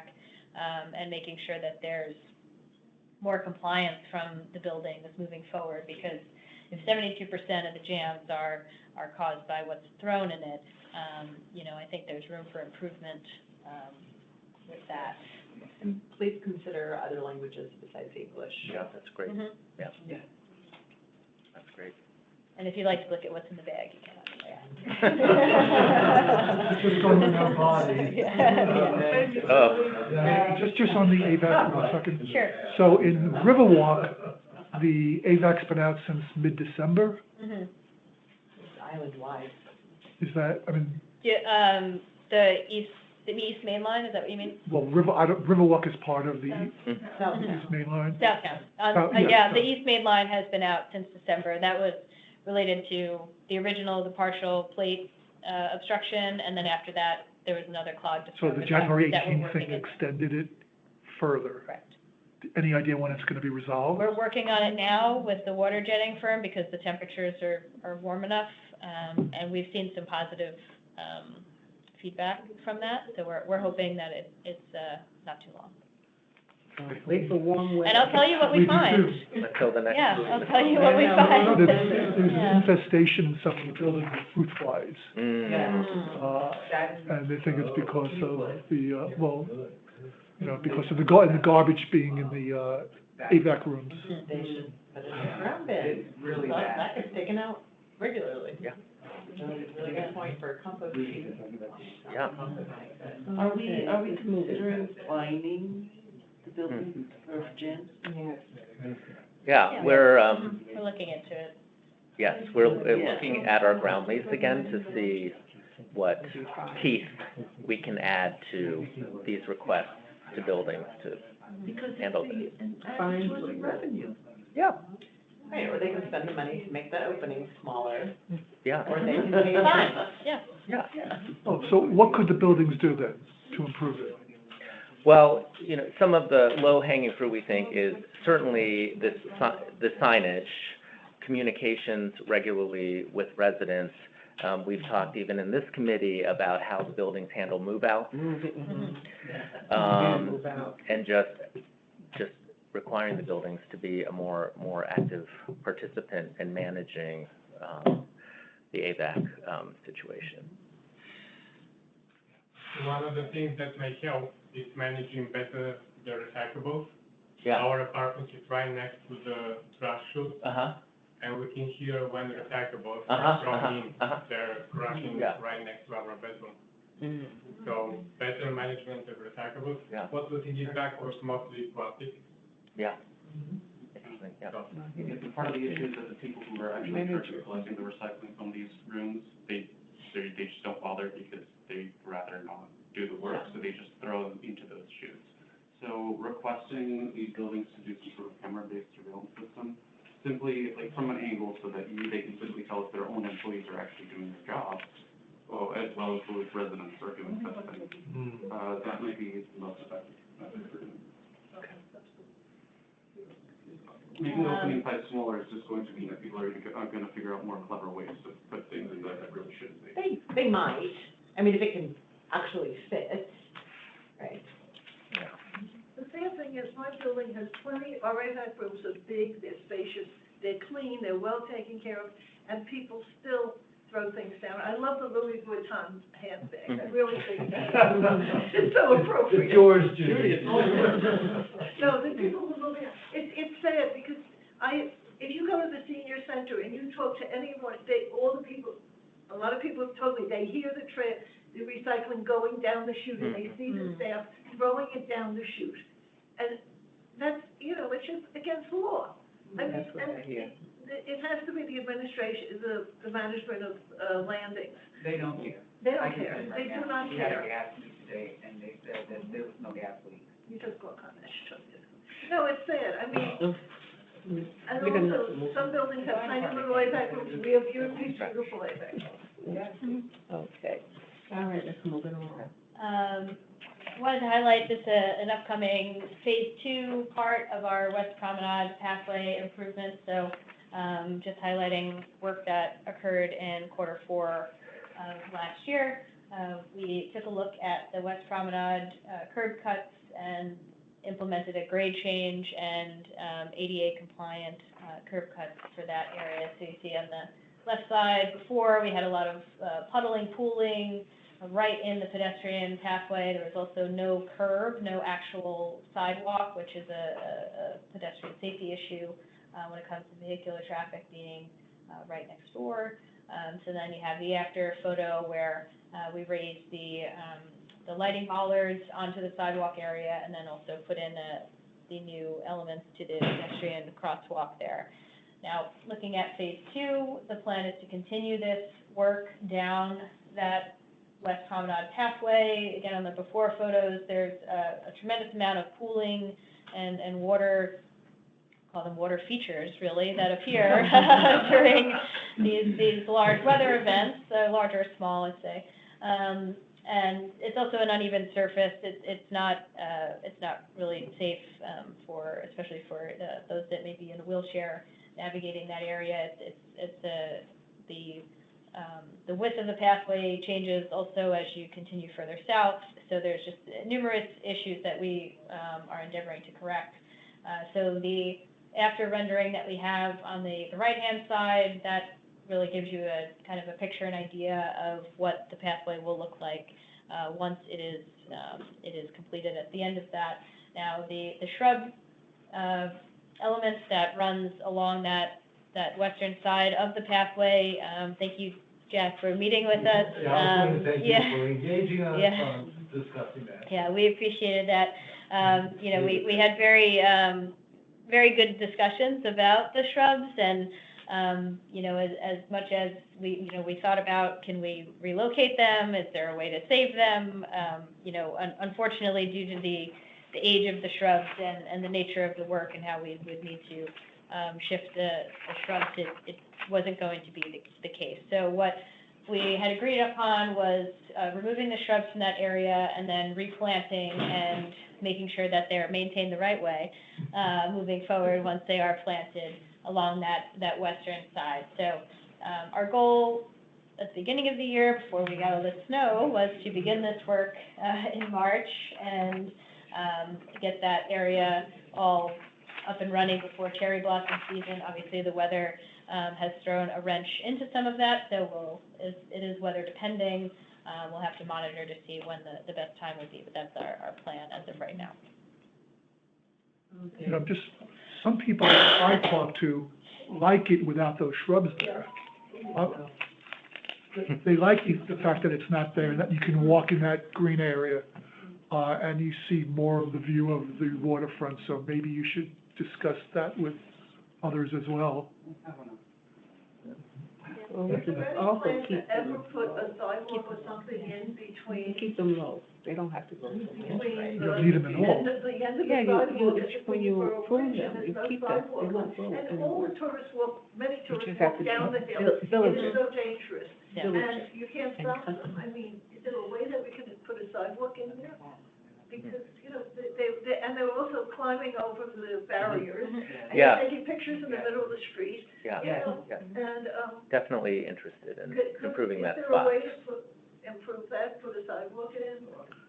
That We is spoke on the about it. list. That was That the is on the sidewalk to-do was- list. Yeah, a sidewalk was What's that supposed thing? to, Really bad. yeah, it was planned. Yeah, Yeah, yeah, it's really dangerous. Really bad. It's bad, and I presume down there, the staff has to go and clean the litter up. yeah, no, that's, we think that's a great opportunity.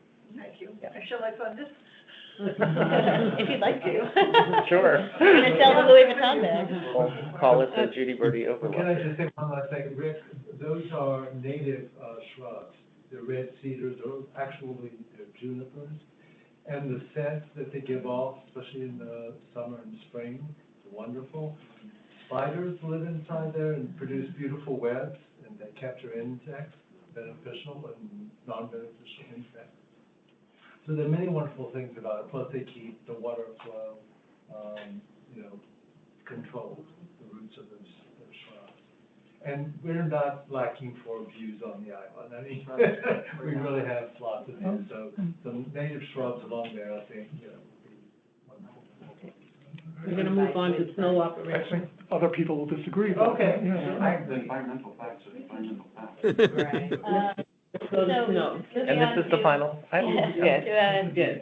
another popular topic, as of late, the snow operations. So, We Yeah, must we- commend the ground crew. I have to tell you, they were Yeah. marvelous. They were fantastic. thank you, They yeah. were the- out working all night and They everything. were.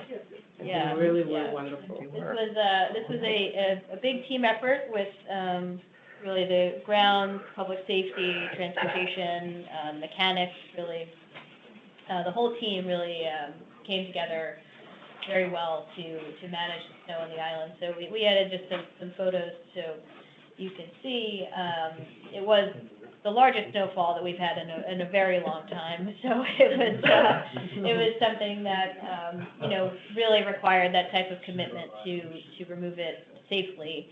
And we do appreciate, The crew. the patience that the community had, as well as we made sure that the high priority areas within Main Street and sidewalks and then the parks were cleared, and even the time it took to make sure that we were widening those pathways as best as we could, to make sure that they were fully They did a accessible. wonderful job. It did take time. It was very cold. It froze immediately after it snowed. So we had to get a little creative with the type of equipment that we use. We use a lot of the equipment we typically use for landscaping to get out there. You might have seen us driving around in tractors. That's what we were doing. So what worked well during snow operations, kind of as a little debrief, we held several pre-snow all-hands preparations to make sure that we were ready and prepared. We have an emergency response team that met regularly leading up to and through and after the snowstorm to make sure everything was addressed. Again, credit goes to our ground, public safety, transportation teams who really showed strong commitment to managing the snow event across the island, not only leading up to it, but during and then really even still now, doing snow removal. Mechanics on site reduced downtime significantly. Things are always going to pop up, so having those folks here was very helpful to get things on track. The no parking restriction on Main Street worked very well, and we're very appreciative to everyone that relocated their car for that period of time. It allowed us to really remove snow safely on that narrow roadway. And then we leveraged all of our equipment that we have on site, and of course, DSNY was essential to the snow operations and really instrumental in keeping the island clear. Some lessons learned that we had, planning has been and will continue to be critical for success, communicating early and often, keeping our focus on expanding pathways to maintain the accessibility, and then also more education for property owners and businesses on compliant snow placement during pathway and sidewalk clearing that they were doing. You know, when you throw snow back into a sidewalk that was just cleared, it's a bit aggravating for the team, but, you know, I think they did a good job to navigate that, and I think we can, moving forward, do a good job as well to educate the property managers on that. Well, at the last meeting, you said you were prepared, and they definitely were. I would love to, once again, and I've emailed you a couple times commending the team, this was a lot of snow, and the unprecedented cold temperatures that came after it were wild. I feel like where I live in Southtown, the cars were not moved, and so that's something I wanted to ask about. I know in years gone by, there's been like bright signs, days before, even put them on car windshields. We had cars that were crusted in down there, and the road was not as clear in front of like 430 and 455. I walked the loop down by the university. I don't know how much of that is our purview and not, but there's cars that are still crusted in.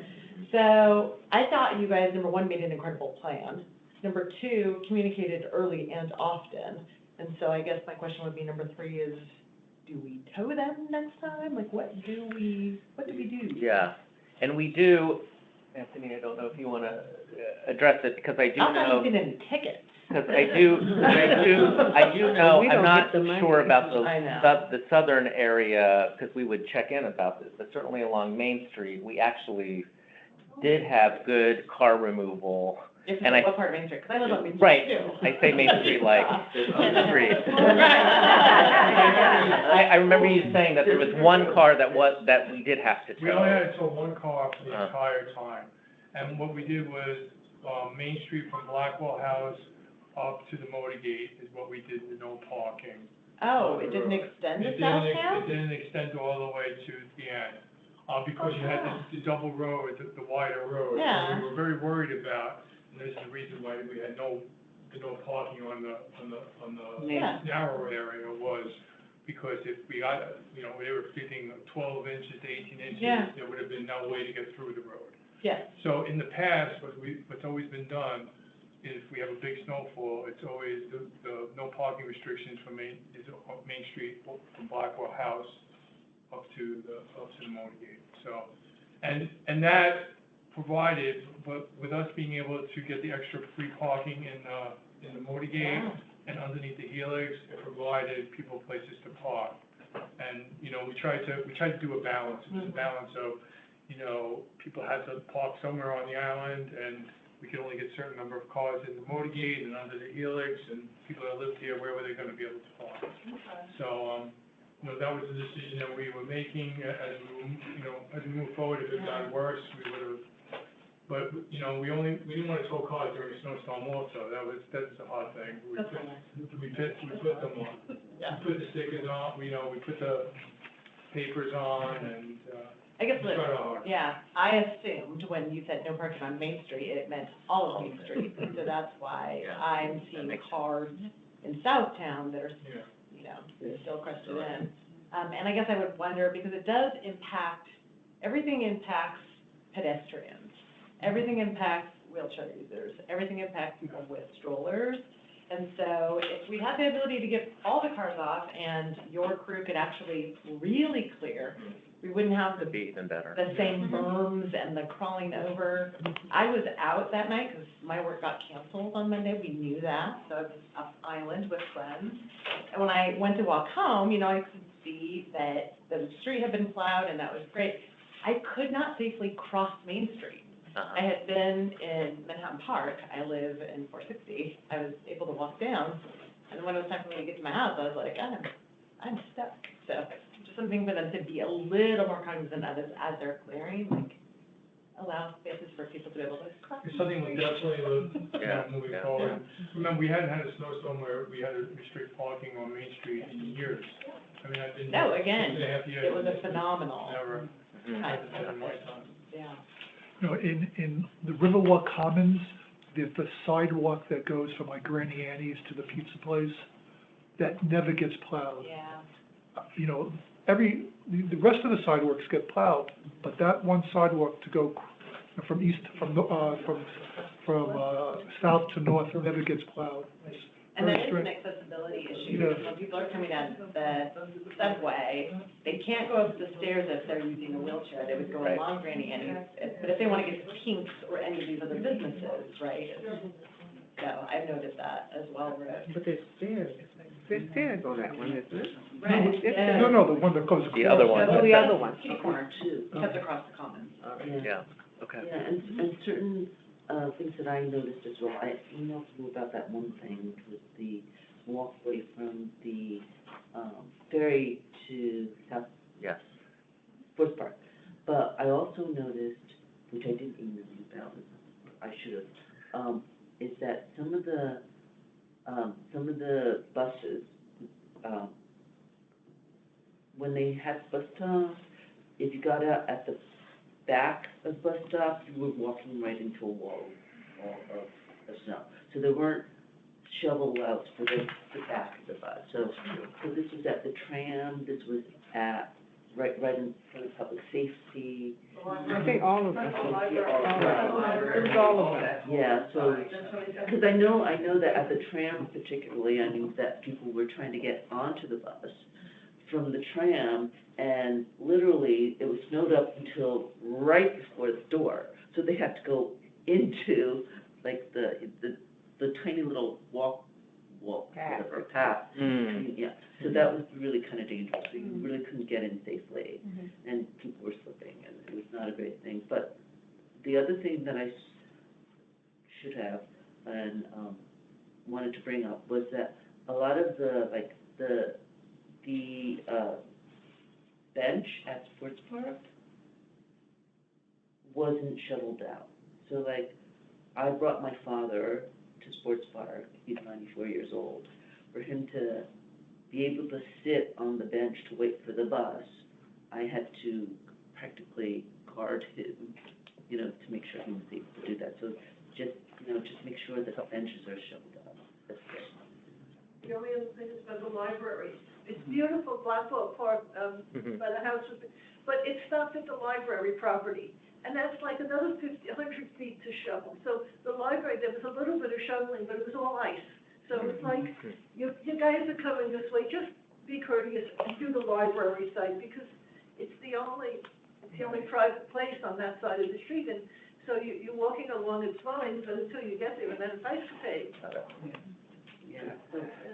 Be nice to the library, isn't it? So we're very grateful for Grounds for doing the great work, but, just opportunities for. Yeah. But it takes time, Yeah. that we have to keep in mind that it takes time. Yeah. They get out, they do the preliminary, but as each day progresses, they certainly improve. I mean, compare Roosevelt Island to Manhattan, Oh, God. it's a big difference. Utopia. I mean, Manhattan was a mess, but we were in heaven here. I mean, they really did a wonderful job, really did. I did notice that there is a giant pile of snow at the Q102 bus stop. It's like they removed all the red bus snow and they put it at the Q102. Are we just assuming the Q102 bus is gonna use the red bus stop? They're not the same. Where's the stop? Right in front of my house. Yeah, Granny Annie.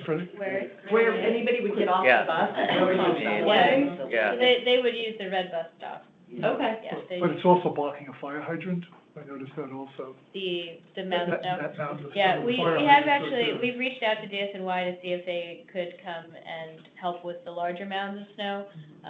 Even the hot tubs that they have, if there's an opportunity to bring one of those there, we have asked. So, I can follow up on that. And just to give you an idea, so our grounds team, the folks that are out there moving snow, we have 10, which right now, actually, we have 9.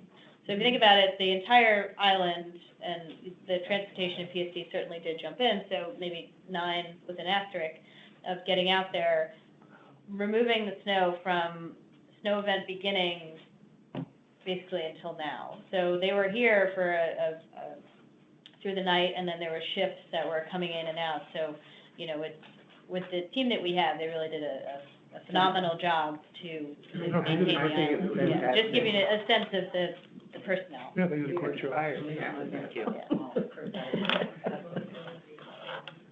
Okay. So, Well, I think since we have gone over time, I think we're going to end this meeting now. It is now, it is now 8:02, and we're going to amend the Operations Advisory Committee meeting. Yes, Howard, it looked like you want to say something. No, I'm fine. Okay, I would second that motion to adjourn. Okay, thank you. Thank you. Thank you, thank you. All right, thank you very much. Just, BJ, just on the pause on demolition, is everything paused right now, or is it?